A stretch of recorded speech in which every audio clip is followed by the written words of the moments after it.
시간은 하나님의 말씀 봉독하는 시간입니다. 하나님의 말씀은 빌립보서 1장 27절에서 30절 말씀입니다. 빌립보서 1장 27절에서 30절 말씀 보겠습니다. 빌립보서 1장 27절에서 30절, 제가 갖고 있는 성경으로는 319면입니다. 신약성경 319면, 빌립보서 1장 27절에서 30절입니다. 저와 여러분이 한 절씩 교독합니다. 오직 너희는 그리스도 복음에 합당하게 생활하라. 이는 내가 너희에게 가보나 떠나 있으나 너희가 한 마음으로 서서 한 뜻으로 복음의 신앙을 위하여 협력하는 것과 무슨 일에든지 대적하는 자들 때문에 두려워하지 아니하는 이 일을 듣고자 함이라. 이것이 그들에게는 멸망의 증거요 너희에게는 구원의 증거니 이는 하나님께로부터 난 것이라. 그리스도를 위하여 너희에게 은혜를 주신 것은 다만 그를 믿을 뿐 아니라 또한 그를 위하여 고난도 받게 하려 하심이라. 너희에게도 그와 같은 싸움이 있으니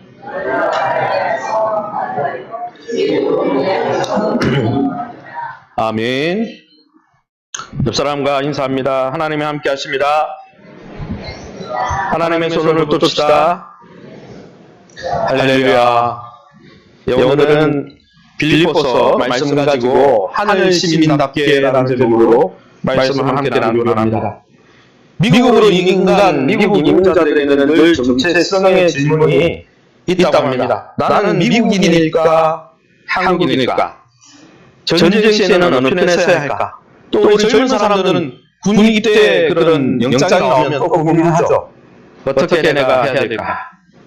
이런 이중국적으로 인해서 아니면 이민강수로 인해서 이런 갈등이 있는 것처럼 오늘 본문을 읽으면 당시 로마 시민임을 자랑스러워했던 빌립보 지역에 살던 성도들에게 바울은 오늘 로마 시민이지만 너희가 육신적으로 로마 시민이지만 이제는 영적으로 하늘의 시민이 되었으니 복음에 합당한 시민으로 하늘나라 시민으로 당당히 살아가라. 이렇게 권면하는 모습을 보면 아마 빌립보 성도들에게 이런 영적인 갈등이 있었던 것 같습니다.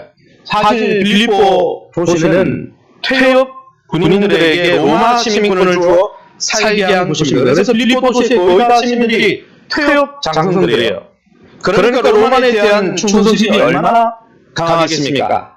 그런데 그들은 로마 시민권을 갖고 있는 로마의 충성스러운 사람들 속에서 로마 황제가 아닌 예수님을 주인으로 삼고 사는 당시 빌립보 성도들의 삶이 어땠을까요? 아마 여러 가지로 고려해 볼 때 그들이 핍박의 무게가 상당했을 겁니다. 왜냐하면 그 로마는 빌립보는 로마에 충성하는 사람들이 모이는 곳인데 로마 황제가 아니라 예수를 주로 삼고 하늘 시민권이 있다고 하니 사람들이 얼마나 핍박했겠습니까? 사도 바울은 오늘 본문 빌립보서 1장 1절에서 26절까지는 그냥 개인적인 안부, 또 기도, 또 나는 곧 훈련할 테니까 괜찮다 염려하지 마라 이런 개인적인 이야기하다가 오늘 이제 1장 27절부터 본격적으로 빌립보 교회 상황에 대해서 고민하고 있습니다. 본격적으로 자기가 하고 싶은 말을 하고 있는 거죠. 그러면 사도 바울의 고민을 통해 이 세상에서 하늘 시민권자로 살아가는 우리 신자들은 어떤 도전과 교훈을 받아야 하겠습니까? 첫 번째 알 수 있는 것은 이것이죠. 첫 번째로 우리의 국적을 항상 확인하면서 하늘의 시민답게 자긍심을 가지고 우리 신자들은 살아야 한다는 것입니다. 오늘 성경 1장 27절 미주춘 신부를 같이 읽어보겠습니다. 오직 너희는 그리스도의 복음에 합당하게 승하라. 아멘. 사도 바울은 빌립보 성도들에게 복음에 합당한 생활을 명령하고 있습니다. 이 부분에 생활하라, 이 표현이 나오는 생활하라는 말이 그냥 삶을 살아가라 이런 뜻이 아니고 폴리투에스테라는 이 단어입니다. 제가 죄송합니다. 헬라어 단어인데요. 이 폴리투에스테에서 뭐가 나오냐면 politics, 정치라는 단어가 왔어요. 영원히 거기에서 나왔죠. 이 폴리투에스테, 생활하다 이 단어의 헬라 원문의 뜻은 뭐냐면 헬라 시대 때부터 어떻습니까? 도시 국가들이 많았습니다. 아테네도 도시 국가고 그 당시에 도시 국가들이 많았어요. 그러니까 많은 도시 국가의 시민들처럼 행동하다. 그게 정치적으로 행동한다는 게 정치라는 단어가 나왔겠죠. 빌립보 도시는 사실 이 이탈리아에 있는 로마에서 멀리 떨어져 있었습니다. 그런데 빌립보 시민들은 다 퇴역 장성들이고 로마에 충성하는 사람들이니까 멀리 떨어져 있었지만은 빌립보 도시에서 나는 로마 시민이다 이런 의지를 가지고 로마 시민답게 그 로마 시민권자답게 당당하게 그렇게 살아갔다는 거죠. 이와 같이 예수 안에서 신자는 하늘 시민권자가 되었으니 멀리 우리가 세상에 살지만 하늘의 시민답게 살아가야 한다는 것입니다. 그 하늘의 시민권자답게 사는 것이 바로 오늘 본문의 복음에 합당하게 생활하라. 그의 원문의 뜻이라는 거죠. 그래서 이 단어는 빌립보서 3장 20절에도 또 나오는데 하늘 시민권으로 나옵니다. 빌립보서 3장 20절에 그러나 우리의 시민권은 하늘에 있는지라. 도시국가 사람들이 아테네든 어떤 도시든 빌립보는 자긍심을 가지고 자기 도시국가 시민답게 자긍심을 갖고 살아가는 것처럼 우리가 이 땅에 발을 딛고 살지만은 우리는 하늘 시민이 되었으니까 그 하늘 시민이 된 하나님의 백성된 자긍심을 가지고 살아가라고 권면을 하는 것이죠. 사랑하는 성도 여러분, 이처럼 우리가 예수 그리스도의 복음에 진정성 있게 믿음으로 반응하면 우리의 정체성이 바뀝니다. 어둠의 자녀들에서 빛의 자녀로 신분이 바뀌죠. 하나님의 원수에서 하나님의 가족이 되는 신분의 변화가 일어납니다. 그런 국적과 정체성이 바뀌게 되는 거죠. 그러니 그 국적을 당당하게 자긍심을 가지고 나는 하나님의 시민이야. 우리가 이 땅에 살 동안 나는 하나님의 백성이 되었어. 이런 국적과 신분에 맞게 당당하게 살아가는 모습이 신자의 참 바른 모습이라고 사도가 오늘 우리에게 말씀해 주고 있는 것이죠. 사랑하는 성도 여러분, 이 땅에 우리가 발을 딛고 있지만은 이 세상의 문화나 세상의 흐름을 쫓지 않고 하나님 나라 백성답게 하늘의 시민권 자답게 하늘의 가치관과 세계관을 가지고 자부심을 가지고 내가 하나님의 백성이다 이렇게 살아가는 것이 진짜 행복이요. 그것이 신자가 누려야 될 진짜 여러분 삶이라는 거죠. 할렐루야. 사실 신앙생활에서 중요한 것은 내 삶의 주인이 예수님으로 바뀌었냐 이것이 중요합니다. 오늘 목사님 말씀처럼 주인이 바뀌지 않으면 신앙생활 하는 게 아닙니다. 종교생활 하는 거죠. 여러분 내 삶의 주인이 예수님으로 바뀌었는가 그것은 교회를 오래 다니는 것과 상관없어요. 교회를 오래 다녀도 예수님이 주인이 아닌 사람은 차이가 나죠. 모태 신앙으로 태어났느냐 안 했느냐 그것도 별로 중요하지 않아요. 중요한 것은 내가 예수님이 주인이냐 그래서 하나님 국적으로 바뀌었느냐 이것이 중요하죠. 그래서 사도 요한은 요한복음 1장 12, 13절에 이렇게 말씀합니다. 자기를 영접하고 믿는 사람들에게는 하나님의 자녀가 되는 특권을 주셨다. 하나님의 자녀가 되는 것은 핏줄이나 육체의 욕망이나 사람의 뜻으로 된 것이 아니라 하나님의 뜻에 의해서 된 것이다. 할렐루야. 예, 요한복음이에요. 자막 잘 읽으세요. 사랑하는 성도 여러분, 자기 중심적으로 살아가는 우리가 예수의 복음을 듣고 진지하게 반응을 하면서 예수님을 주인으로 왕으로 삼을 때 신앙생활 하나님 나라 백성이 되면서 그때부터 시작되는 거예요. 다른 것은 껍데기예요, 껍데기. 정말 우리의 삶 속에 영적 코페르니쿠스적 대혁명이 일어났는가? 그게 중요한 거죠. 여러분, 코페르니쿠스가 그가 발견하기 전에는 어땠습니까? 지구를 중심으로 온 우주가 본다고 생각했죠. 그러나 가만히 살펴보니까 태양을 중심으로 온 우주가 지구조차 그 주변을 돌고 있었어요. 이것처럼 온통 세상이 나를 중심으로 세상이 내가 중심이고 내가 하나님이고 내가 진리고 내가 중심이다 이렇게 착각하고 살다가 온 세상, 온 우주, 심지어 우리의 인생의 중심이 하나님이라는 걸 깨닫고 그걸 인정하고 그것을 받아들일 때 하나님의 백성이 되는 거예요. 교회 오래 다녀서 하나님의 백성이 되는 것이 아니고 여러분 이러한 결단과 결심은 아무것도 대신할 수 없어요. 직분도 신앙의 연수도 모태 신앙의 환경도 예수님을 주인으로 모시는 것을 대체할 수가 없는 겁니다. 이처럼 여러분 주인이 바뀌고 국적이 바뀌면 생각이 바뀝니다. 사상이 바뀝니다. 가치관이 바뀌게 돼 있어요. 여러분 단적인 예로 여러분이 이성교제를 시작해서 이성 친구, 뭐 여자친구든 남자친구나 아니면 배우자가 생기면 어떻습니까? 그 배우자에게 여러분의 삶이 맞춰지잖아요. 모든 것이 맞춰지잖아요. 그와 같이 우리의 주인으로 예수님을 모시고 나면 그분께 모든 삶과 가치관이 맞춰지게 되어 있다는 거죠.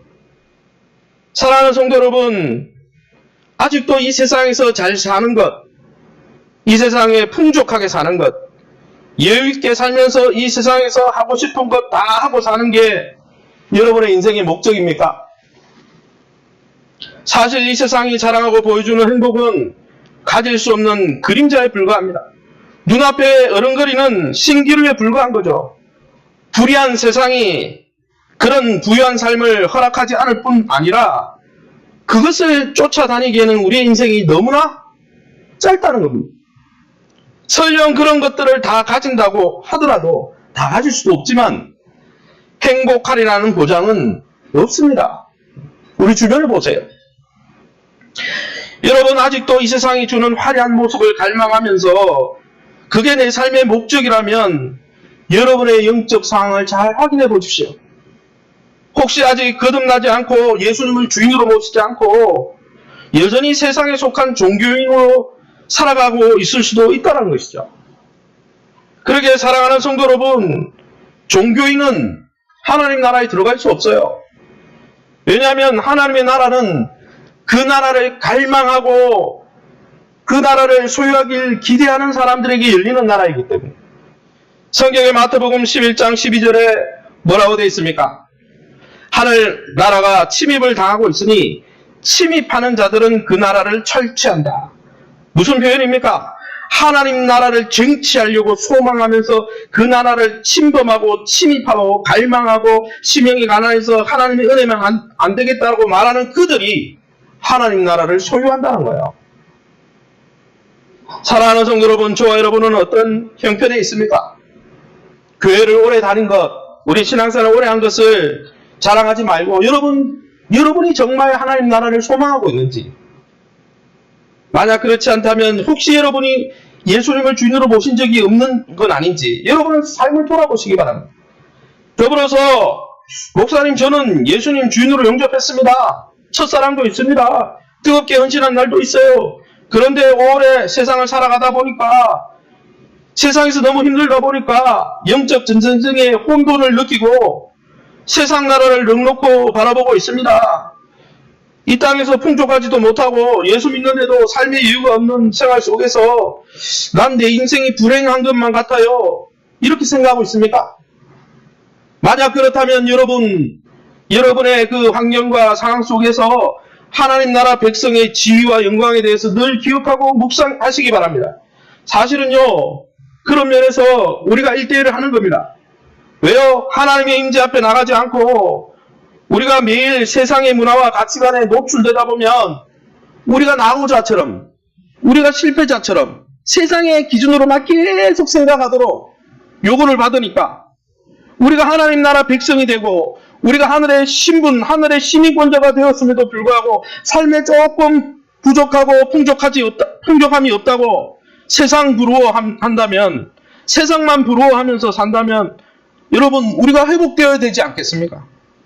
마치 그것은 광야길에 오른 이스라엘 백성이 하나님의 10가지 재앙과 홍해를 통해서 광야에 들어가고 가나안 땅으로 가는 중에 약속의 땅에 대한 소망을 다 잃어버린 채 하나님의 불기둥이 보이고 구름기둥이 보이고 매일매일 하나님이 공급하심을 느낌에도 불구하고 뭐 어떻게 했습니까? 애굽이 좋았다. 구원받기 전에가 좋았다. 세상 속에 있을 때가 좋았다. 세상이 너무나 그립다. 애굽의 참외와 배와 수박이 너무 그립다. 한 거나 똑같은 것 아니겠습니까?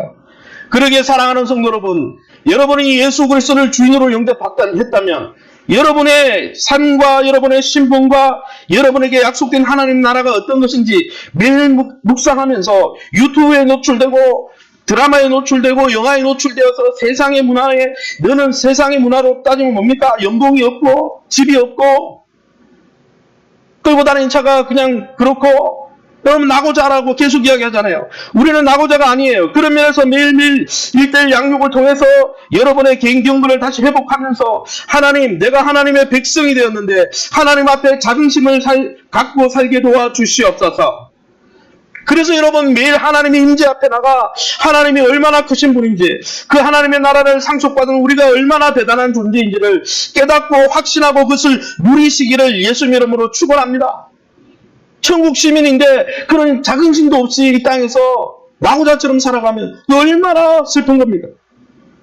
여러분 마치 동남아시아의 어려운 국가에 살아도 대한민국 국적을 갖고 대한민국에서 삶이 보장된 사람은 동남아시아에 가서 잠깐 살아도 여러분 걱정하지 않습니다. 당당하게 삽니다. 왜냐하면 내가 돌아갈 나라가 있고 돌아갈 국적이 있고 돌아갔을 때 확보된 삶이 있기 때문이죠.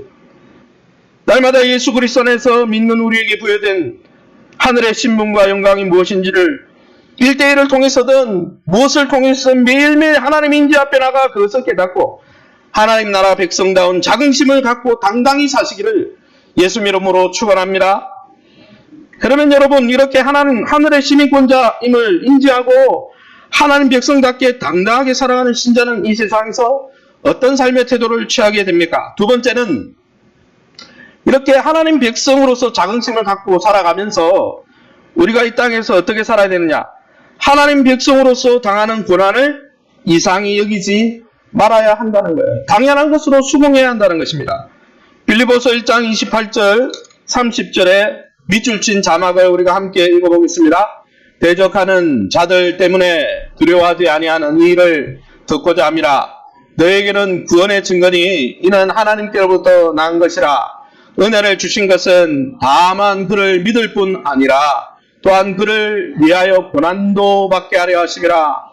같은 싸움이 있으니 너희가 내 안에서 본 바요 이제도 내 안에서 듣는 바니라. 아멘. 이 본문을 읽어보면 사도 바울은 너희가 하늘의 시민권자가 되었으니 당당하게 살아라. 그러면 바울 선생님이 이 땅에서 하늘 시민권자답게 당당한 사는 모습이 뭡니까? 거기에 대해서 설명합니다. 이 땅에서 하늘 시민권자답게 사는 삶에 대해서 설명하면서 어떤 용어를 쓰고 있습니까? 대적하는 자, 대적하는 자들 때문에 라고 했고, 또 성경에도 보면 그를 위하여 고난도 받게 하려 하심이라 그랬고, 같은 싸움이 있다 그랬어요. 대적하는 자, 고난, 싸움. 이것이 이 땅에서 하늘 시민권자의 삶의 특징이라는 거예요. 무슨 말입니까? 하늘의 시민권자로서 하늘 백성으로서 이 불의한 세상 가운데 산다는 것은 복음과 함께 고난을 받는다는 거예요. 사실 믿는 우리는 하늘의 왕 예수님께 속한 자들입니다. 할렐루야. 우리는 하늘 시민권자로서 이중 국적자로서 이 땅을 살고 있는 거죠. 그런데 여러분 이 세상이 어떤 세상입니까? 하나님 나라를 대적하고 거부하는 세상이에요. 호의적이지 않습니다. 이 세상은 하나님의 나라를 반대하고 위협하는 곳입니다. 그래서 하나님 나라 왕으로 오신 예수님을 유대인만 죽인 게 아니죠. 온 천하 만민이 예수님을 십자가에 못 박고 부인한 거예요. 왜? 어둠은 빛을 싫어하기 때문이죠. 빛이 자기 백성이 왔지만 영접하지 않았다고 그랬어요. 그러나 영접하는 자들에게는 하나님의 자녀가 되는 원소를 주신다 했죠. 그러기 여러분 이 세상은 아직 패망한 사단과 그 무리가 관여하는 것이죠. 아직 하나님 나라가 완전하게 임하지 않은 곳이 이런 적국과 같은 이 세상에서 하나님 나라 백성답게 살다 보면 어떤 일이 있을까요? 갈등이 생기죠. 싸움이 벌어지죠. 굳이 싸우라는 말은 아닙니다. 고난이 있다는 것입니다. 사도 바울은 그런 믿는 자가 이 땅에 속하지 않았기 때문에 오는 고난이 있다고 분명히 우리에게 설명해주고 있다는 거예요. 그런데 그 고난을 어떻게 하라는 거예요? 두려워하지 말라는 거예요. 낙심하지 말라는 거예요. 오히려 예수 믿으면서 당하는 고난을 재해석하라고 말씀합니다. 그러면 사도 바울이 하늘나라 시민으로서 살아가면서 이 땅에서 당하는 고난이 올 때 우리가 잘못해서 오는 고난 그런 거 말고요. 우리가 죄를 지어서 어리석어서 범하는 그런 고난 말고요. 하나님 나라 백성으로서 살아가는데 믿음대로 살려고 하는데 고난 당할 때 그 고난을 어떻게 해석해야 됩니까? 빌립보서 1장 28절에 이렇게 말씀하고 있습니다. 제가 읽어보겠습니다. 여러분을 대적하는 자들을 두려워하지 마십시오. 이 모든 것은 여러분이 구원받았다는 증거입니다. 무슨 말입니까? 고난을 받는다는 것은 우리가 이 세상에 속하지 않았다는 거예요. 이 세상에 속하고 같은 부르면 무슨 고난이 있겠습니까? 아이고 어깨동무하고 어깨동무하면서 서로 좋아하겠죠. 우리가 이 땅에 속하지 않았기 때문에 고난이 있다는 것이죠. 세상에 속해 있으면 이 땅에서 고난받을 일이 없습니다. 그래서 반대로 뒤집어 놓고 이야기하면 내가 잘못한 것도 없는데 믿음 때문에 하나님을 섬긴다는 것 때문에 고난을 받는다는 건 내가 하나님 나라에 속해 있고 이 땅에 속하지 않았다는 증거라는 것입니다. 할렐루야. 반대로 이야기하면 믿는 자들을 대적하고 박해하는 자들은 다른 말로 하면 하나님 나라에 속한 자들이 아니고 어떻게 되는 거라고요? 그 사람들은 하나님을 대적했기 때문에 결국 망할 자라는 증거라는 거죠. 사랑하는 성도 여러분, 여러분 가운데 믿음대로 살면서 세상 가운데 손해보고 있습니까? 믿음대로 살면서 여러분 고난 중에 있습니까? 어려움 가운데 있습니까? 이 길을 안 갔으면 내가 이런 일을 당할 필요가 없는데 그런 고난을 받고 있습니까? 여러분 슬퍼하지 마십시오. 낙심하지 마십시오. 그것이 정상입니다. 여러분이 하나님께 속했다는 증거임을 믿고 위로받으시기를 예수 이름으로 축원합니다. 그뿐 아니라 바울은 이 고난에 대해서 재해석할 뿐 아니라 신앙생활에 대해서 재해석하고 있다는 거예요. 여러분 신앙생활이 뭡니까? 사도 바울이 말하는 신앙생활이 뭡니까? 현대인 성경 우리 함께 읽어보겠습니다. 밑줄 칠부분 읽어봅니다. 여러분에게 은혜를 주신 것은 그분을 믿을 뿐만 아니라 그분을 위해 고난도 받게 하기 위한 것입니다. 공동 성경 읽어보겠습니다. 믿을 특권뿐만 아니라 그분을 위해서 고난까지 당하는 특권, 곧 그리스도를 섬기는 특권을 받았습니다. 아멘. 이 말씀을 보면 신앙생활이 뭐라고 합니까? 물론 신앙생활은 하나님 안에서 은혜를 누리는 것입니다. 현대인 성경에 여러분에게 은혜를 주신 것은 은혜 누리는 거죠. 그런데 신앙생활을 내가 단지 은혜 누리겠다 여기만 신앙생활이 한정된 게 아니라는 거예요. 하나님이 주신 은혜를 누릴 뿐 아니라 신앙생활은 더 나아가야 된다는 거예요. 예수님을 위해서 고난받고 예수님의 몸된 교회를 위해서 수고하고 애쓰고 그래서 헌신하고 그래서 우리의 마음에 십자가가 있고 그런 섬기는 자리까지 나갈 때 여러분 그것이 신앙생활이라는 거예요. 그래서 많은 분들이 오해합니다. 그냥 나만 은혜 받고 공동체가 어떻게 되든지 목장이 어떻게 되든지 뭐가 어떻게 되든지 그거는 신앙생활 하는 게 아니에요. 사도 바울이 말하는 신앙생활은 은혜만 누리는 데 있지 않다는 거예요. 하나님이 우리에게 은혜를 주신 것은 그분을 믿고 하나님 주시는 영광을 누리고 하늘의 시민권자답게 자긍심을 가지고 하나님 주신 복을 누릴 뿐 아니라 주님의 몸을 위해서 주님의 나라를 위해서 수고하고 애쓰고 섬기는 것까지 하나님이 계획한 인생의 목적이라는 거예요. 할렐루야. 이처럼 복음을 위해 하나님 나라를 위해 소망하다 살다 보면 사실은 고난을 받을 수밖에 없습니다. 왜요? 이 땅이 우리가 가야 될 천국이 아니고 하나님 나라가 아니기 때문에 또 하나는 하나님이 그러한 삶을 은혜만 받는 것이 아니라 수고하고 애쓰는 삶을 우리 안에 디자인하셨기 때문입니다. 그러기에 성경에는 디모데후서 3장 12절에 사도 바울이 디모데에게 뭐라고 했습니까? 우리 함께 읽어봅니다. 경건하게 살고자 하는 자는 박해를 받으리라. 아멘. 무슨 말입니까? 신앙생활 잘하려고 하면 고난을 받고 때로는 수고하고 애쓰고 손해보는 일이 있다라는 거예요. 그게 정상이라는 거예요. 정상. 이 고난의 길은 하늘의 왕 그리스도 예수님도 걸으셨던 길입니다. 이 고난의 길은 12사도도 걸어갔던 길입니다. 이 고난의 길은 사도 바울도 지금 옥에 갇혀서 복음을 위해 고난받고 수고하고 있는 길입니다. 그러기에 여러분 하늘 시민으로서 이 세상에서 고난과 싸움은 피할 수 없는 삶의 라이프 스타일입니다. 고난받는 게 손해보는 게 아니에요. 고난받는 게 어리석은 삶이 아닙니다. 고난받는 것은 두려워할 것도 아닙니다. 우리가 하나님 나라 왕이신 예수님을 잘 쫓아가고 있고 우리가 하나님 나라에 속해 있고 하나님의 계획 속에 있고 하나님의 그 은혜의 계획 속에 있고 하나님이 우리 편이라는 증거가 바로 우리의 삶의 신앙 때문에 온 고난이 그 증거라는 것입니다. 할렐루야.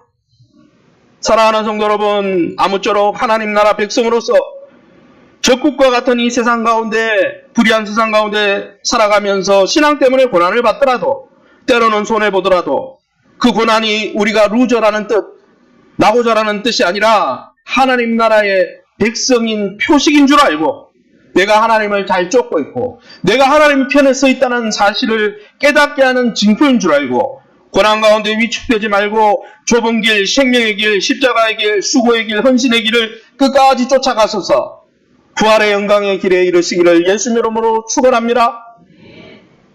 그러면 여러분, 하늘나라 시민으로서 이 땅에 살아가면 고난이 있다고 그랬는데 이 고난에 대해서 어떻게 대응해야 될까요? 이러한 불의한 세상에서 어떻게 하면 계속 하나님의 백성으로 고난 가운데 인내하면서 살아갈 수 있을까요?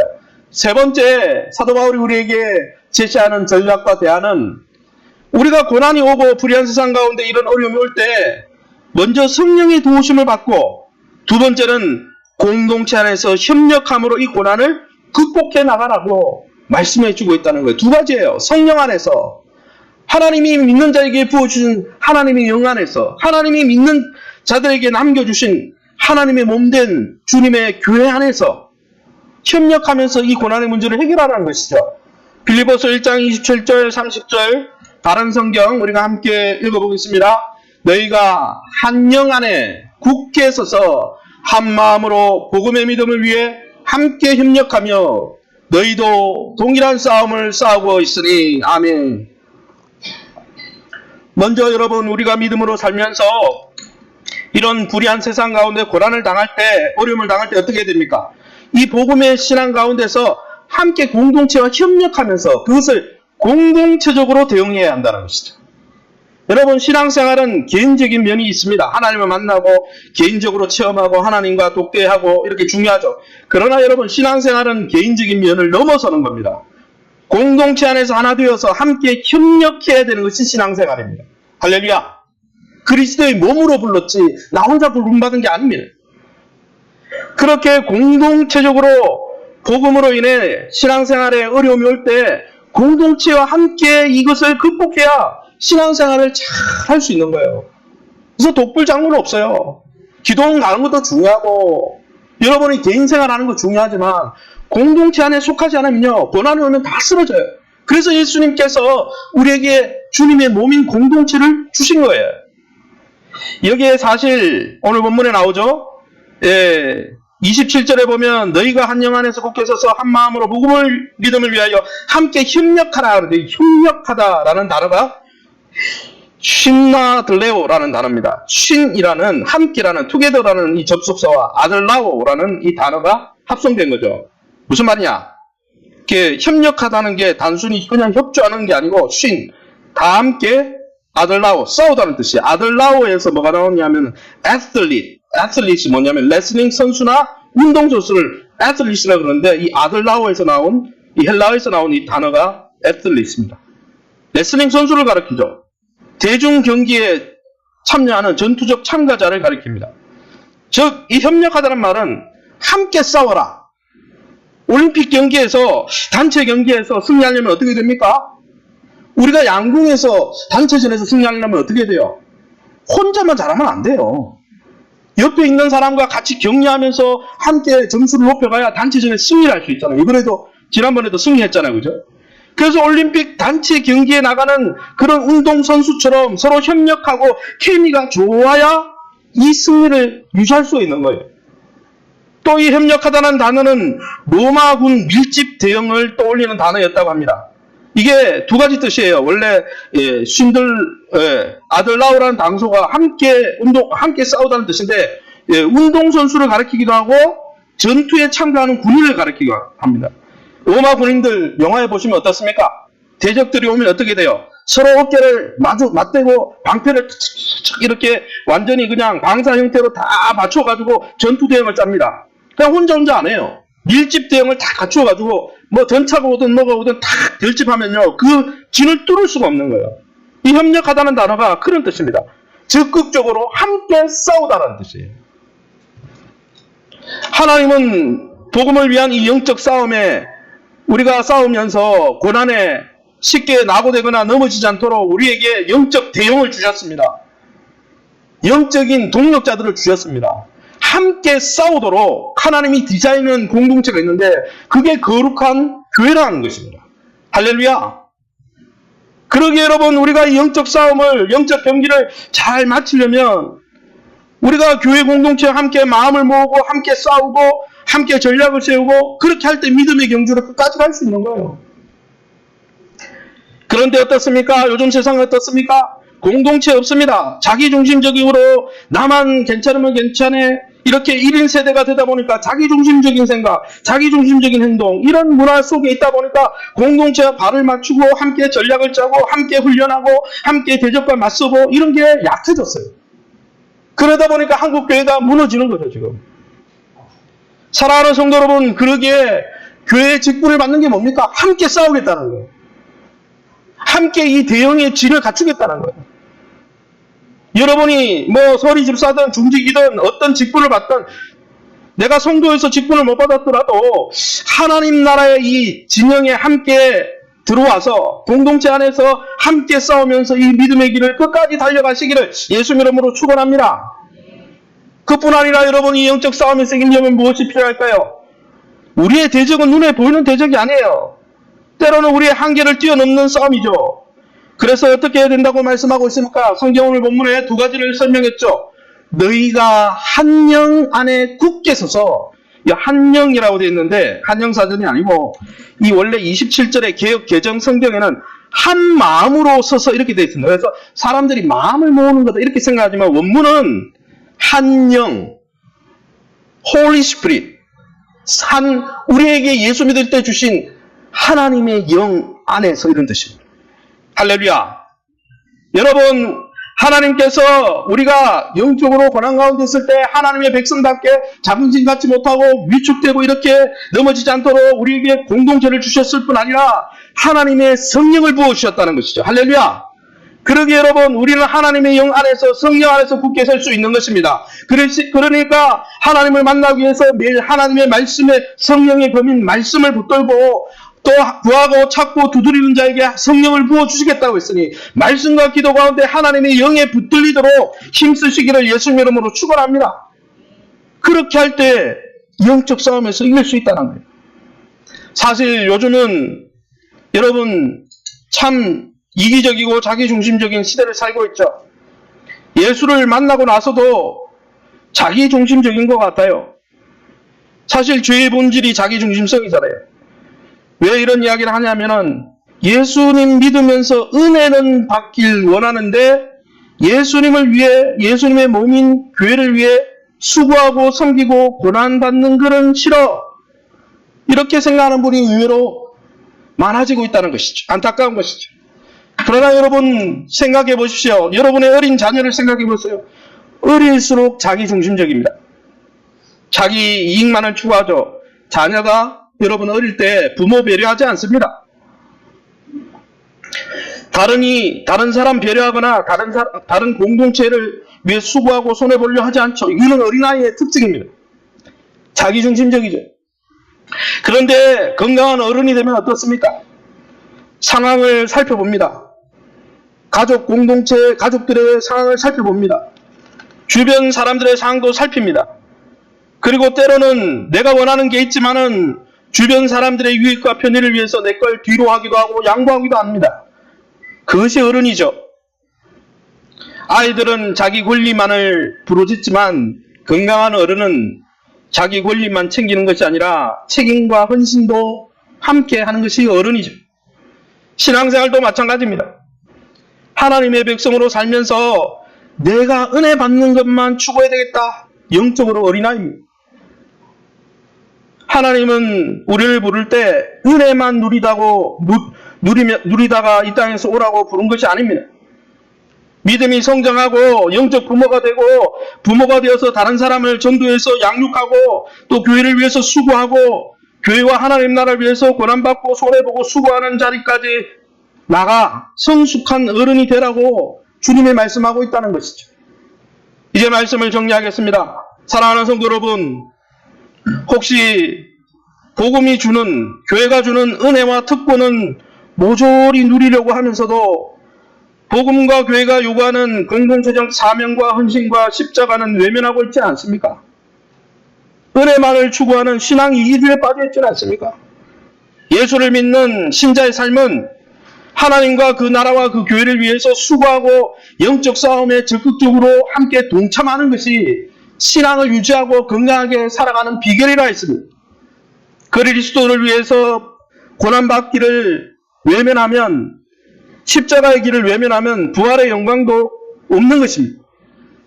사랑하는 성도 여러분, 아무쪼록 자기의 유익만을 추구하는 이 시대의 자기 중심적인 삶의 태도에서 벗어나, 그런 유아기적인 태도에서 벗어나 복음을 위해 때로는 손해보고 헌신하면서 이 영적 싸움에 적극적으로 동참하다가 그리스도의 성령 안에서, 그리스도의 몸인 교회 안에서 함께 신앙생활하면서 주님 오시는 날까지 하나님의 백성다운 삶을 이 땅에서 풍성히 누려가시기를 예수 이름으로 축원합니다.